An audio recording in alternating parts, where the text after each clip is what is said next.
1987년 10월 19일 증시 대폭락이 있었던 그날, 우리는 이날을 블랙먼데이라고 부릅니다. 많은 전문가들이 1929년에 대공황과 같은 경기 침체가 발생할 것이라는 우려가 증폭되고 있는 상황에서 연준은 두 번 다시는 대공황과 같은 정책 실수를 하지 않을 것이라는 다짐을 하며 이전과 다른 파격적인 행보를 걷게 됩니다. 당시 연준 의장은 그린스펀이었습니다. 1987년 8월 3일 상원에서 찬성 91표, 반대 2표를 받으며 공화당과 민주당의 상원 의원들에게 FRB 의장 인준을 받게 됩니다. 모두에게 환영을 받으며 취임을 했지만 그린스펀의 신고식이었을까요? 취임 석 달 만에 연준 의장의 능력을 평가하는 일이 발생하게 됐던 겁니다. 연준은 비상대책회의를 열어 어디서부터 손을 써야 할지 대책회의를 실시하게 됩니다. 당시 블랙먼데이를 극복하기 위해서 여러 가지 대안들이 나왔었습니다. 일부는 거래를 일시 중단해서 현재의 패닉 상태를 진정시켜야 한다는 의견도 있었고 조금 더 상황을 지켜봐야 한다는 의견도 있었습니다. 그리고 주요 증권회사들을 동원해서 주식 매입 분위기를 조성하고 지금 즉시 연준이 시장에 개입을 해서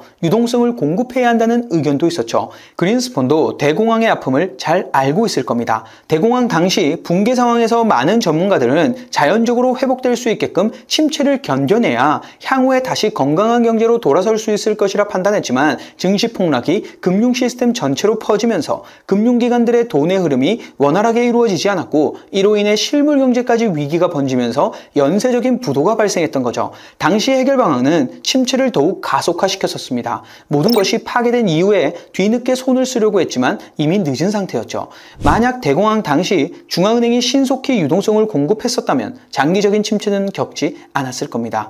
그린스펀은 금융 시스템이 마비되면서 발생할 수 있는 금융 시스템의 붕괴, 이로 인해 시중의 유동성이 급격하게 증발하면서 실물 경제까지 영향을 줄 것이라는 사실을 인지하고 있었습니다. 그래서 그린스펀은 가장 최우선 과제로 현재 마비되어 가고 있는 금융 시스템이 제대로 가동될 수 있도록 신속하게 금융기관들에게 돈의 흐름이 막히지 않는 작업들을 진행하기 시작합니다. 그린스펀은 시장이 열리기 전에 FRB는 경제 및 금융 시스템을 지원하기 위해 중앙은행으로서 유동성을 공급할 만반의 준비가 되어 있다는 성명서를 자신의 이름으로 발표합니다. 모든 시장 참여자들에게 중앙은행이 최종 대부자 역할을 확실히 하겠다는 의지를 표명한 것이죠. 그리고 연준은 이례적인 주가 폭락 사태를 맞아 공개시장 조작을 통해 미국 국채를 현재의 시장 가격으로 무제한 매입하기로 결정하게 됩니다. 그리고 시장의 안정을 회복할 때까지 이 조치는 무기한 계속될 것임을 밝힙니다. 중앙은행이 직접 시장에 개입을 해서 채권을 매입하게 되면 당연한 결과로 채권 가격이 오르면서 금리는 하락하게 됩니다. 이렇게 되면 채권에 대한 기대 수익률은 낮아지겠죠. 이건 투자자들 입장에서 보면 채권이라는 자산의 매력이 떨어지는 효과를 가져옵니다. 이렇게 되면 기대 수익이 높지만 리스크가 좀 있는 주식과 같은 위험 자산들을 매입하려는 움직임들이 늘어나기 시작하죠. 이런 방식을 통해 돈이 리스크가 높은 자산으로 흘러갈 수 있도록 유도를 했던 겁니다. 그리고 연준이 직접 나서서 국채를 인수하면서 그 대가로 현금을 기존 채권 보유자들에게 주게 되는데 그 결과 각 경제 주체들은 부족했던 유동성을 확보할 수 있게 됩니다. 그리고 정부도 힘을 합쳐서 주요 기업 인사들에게 전화를 돌려서 자사주를 매수하도록 촉구했고 기업들은 그때부터 자사주 매입을 선언하며 줄줄이 자사주를 매입하기 시작했습니다. 그리고 금융기관들에게 증권업 대출과 관련된 은행들이 재할인 대출을 요청하면 언제든지 해주겠다는 연준의 발표에 힘입어 본격적으로 금융시장이 방향을 바꾸기 시작합니다.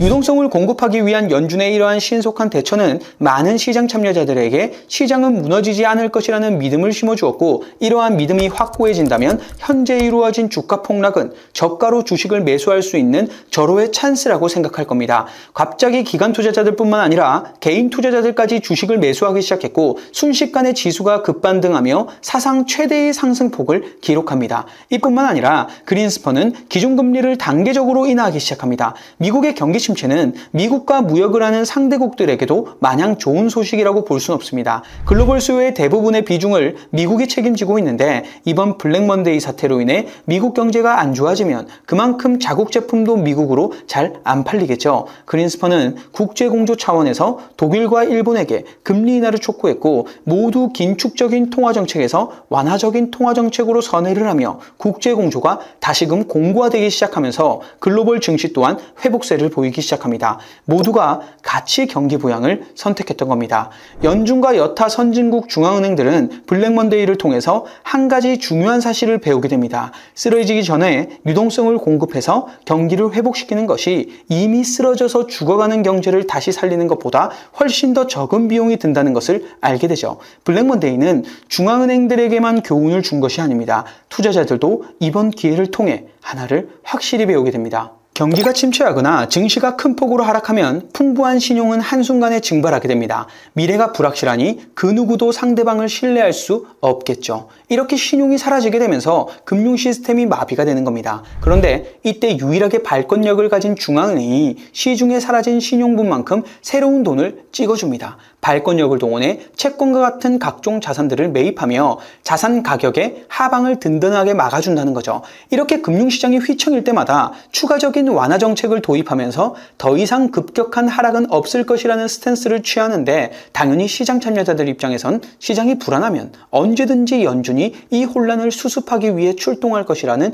예상을 하게 되는 겁니다. 시장 참여자들 입장에서 볼 때 중앙은행이 시장에 직접 개입한다는 메시지는 아주 상징적인 의미입니다. 무너져가는 시장을 가만히 보고 있지 않겠다는 메시지죠. 결국 중앙은행은 위기가 발생하면 더 많은 유동성을 공급하며 시장을 살려내기 위한 노력을 하게 됩니다. 블랙먼데이 이후 우후죽순으로 나왔던 완화 정책들도 디테일에는 차이가 있지만 결국 본질은 유동성 공급을 통해 시장을 살리기 위한 노력들입니다. 그럼 투자자들은 이 위기를 노려야겠죠.